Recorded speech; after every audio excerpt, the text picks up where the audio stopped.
A lot of times we say that students get better at sight reading by doing it. This is true, but there are also many students who just continue to sight read in very sloppy ways. Even if you give them more and more sight reading, it doesn't sometimes seem to improve. So it doesn't always get better by just doing it.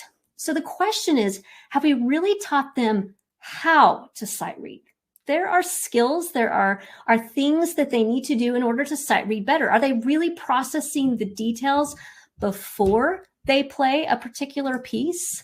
I think that pre-playing processing is a crucial learned skill. I think it's something that we have to teach students. I don't know of any child who is detail-oriented on their own. Maybe there are some students, not my children, but we just have to teach them to notice the details and pay attention to the details. And sometimes that's a tedious process. So doing this kind of thing is really hard. Sometimes students are in a hurry. How do we teach pre-playing processing so that they can get better at noticing the time signature, noticing the rhythm, noticing the key signature, noticing the starting notes and things like that? One of the ways that we can do that is through something called music minis. Music minis are actually giant flashcards that feature a mini musical motive. So it's something you can easily hold in front of a camera or put on the rack in front of a piano. These are, again, giant flashcards. So we call them mini because they have to do with the mini part of a piece of music, which is the motive. And then the motives are taken from our music. And so this is completely 8.5 by 11. So it fills the whole sheet of paper. And what this does, it helps students focus on the details. When you take away the rest of the music, then it actually forces them to only look at the things that you want them to look at. It makes focusing on details fun because we're going to show you some associated activities, some games you can play that really help do this in very productive ways. Obviously, it decreases the distractions, and then it trains students to notice and process things quickly. You do it enough times, then that's actually what they're automatically going to do when they see a piece of music. So Amanda's going to come on, and she and I are going to show you some of these games and activities that you can do with your students. Amanda actually wrote a whole article on the Compose Create blog. I'll give you the URL in just a minute, but it talks about all kinds of activities, even more than we did last year when we were introducing it. So hello, Amanda. Hello. So we're going to start with the 1-minute challenge. Now, this was actually the activity that I shared and showed you with Diane Heidi. And so we're going to do this real quick. Basically, what you do is you set your timer for 60 seconds and you ask the student to name as many things as they can in 60 seconds. So Amanda, are you ready? I'm ready. All right, here we go. Okay, the left hand starts on G. The right hand, the interval is a second. There is an F sharp in the right hand. There are staccatos in the right hand. There's a rest for the very first beat. There is mezzo forte is the dynamic marking. Okay, so we can go on for a minute. We're not going to spend the whole time doing it. But what's really funny is students come up with all kinds of things to say, and they're all appropriate. If you say, like, what has a student said to you, Amanda? You said something earlier today. One of them said the notes are black. Yay, yeah. Right. You know, those are kind of one of those things where everybody laughs, but that's correct. And, you know, something that's just proving to you that they're actually doing the thing, right? There are five lines on the staff. Yay. There are 3 vertical lines. Yay. You know, all of those things are things that are legit things to notice. Yes. And I mean, how often does a student actually notice those things when you don't allow them this space to do it? So anyway, any of that is worth a ding on this call bell. This is just one of those old library bells. You can get it from Amazon. Mine's actually whomper jawed. It's kind of slanted because I've used it so many times.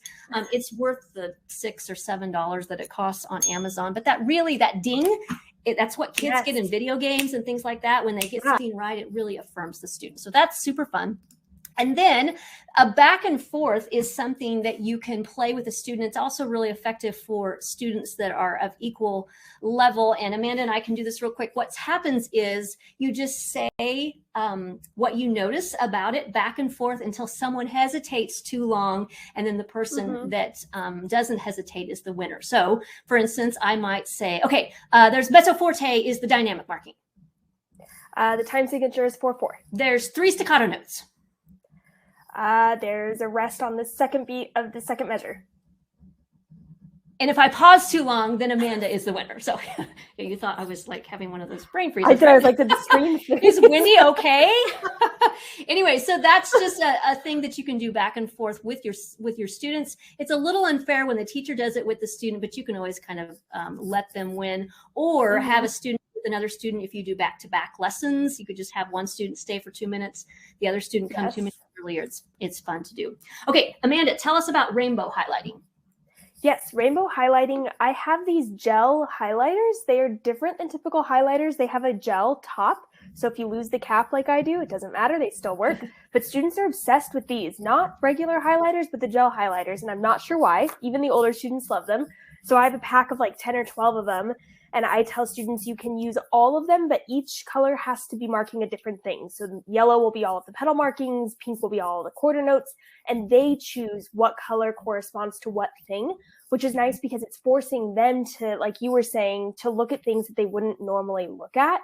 Instead of me saying, you need to color everything that is this thing, this color, they have to come up with it. And it just makes them more aware because they want to use every color of things that normally would go unnoticed. So It's great for that. Yeah. And if you laminate these, I think Amanda was saying earlier, you could use just regular dry erase markers and actually have them do that. And then you can erase it later. So that makes it really reusable. Or you can just print it on cheap paper and have them do that for that particular thing. So fun. What's next? Tell us more about that one. Yes, that one is where you're going to take, because these are taken from actual pieces, there is something that comes next. And so the student can choose or guess what would come next. So once you've played the motive for them a few times and they're familiar with how it sounds, you can ask them, what do you think happens next? What do you think the composer decided to do? And this is great, not only for students who like taking creative liberties and want to compose and really enjoy that artistic expression, but it's also great for students who have no desire and have shown no interest in any sort of like taking liberties or wanting to compose anything themselves. Just asking, what do you think? What if we repeated it? What if they did this? What if they did that? Let's look at the arc of the melody. Where do you think it's naturally going to fall? It's just a good way for students to explore some of that creativity. And again, then we can talk about, why did the composer choose the note that they chose to be next? So it opens up some conversation for theory as well, which is helpful. Yeah. And it also, in normal sight reading, it's really good to have this predictive sort of ability to know what's going to come next. And so that actually strengthens that skill as well. Where am I? Amanda and I are going to play this real quick. So Amanda's got some kind of buzzer. You don't have to have a call bell. Somebody was mentioning the game Pit. I have that game and I love that game. That's where you can get a call bell. But so Amanda's got something on her iPhone. And what I'm going to do is I'm going to play a piece of music. And, with the student, the student will have already played this, or I play it for the student. Then I say, okay, turn around so you can't see us doing this. And then I'm going to play this, and you ding your bell every time you hear this motive or something very, very similar.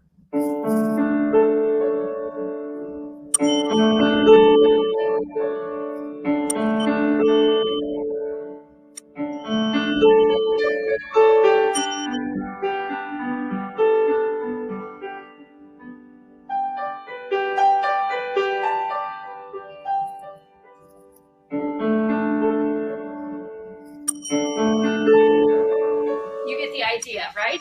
And so you're just dinging the bell every time, and it really helps students even just notice that music has a lot of repetition, and maybe a 2-page piece is not nearly as long or as hard as you think it's going to be, because how many times did you ding the bell, Amanda? A lot.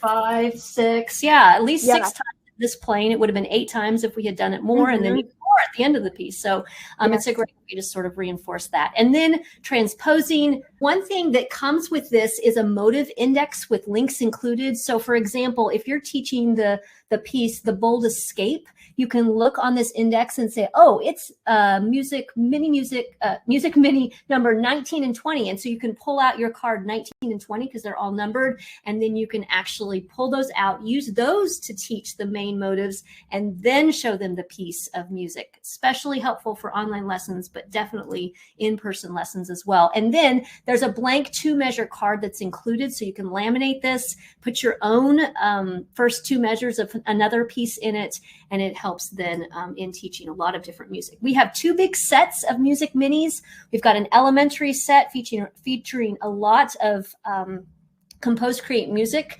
And then there's a late elementary set that features our late elementary music.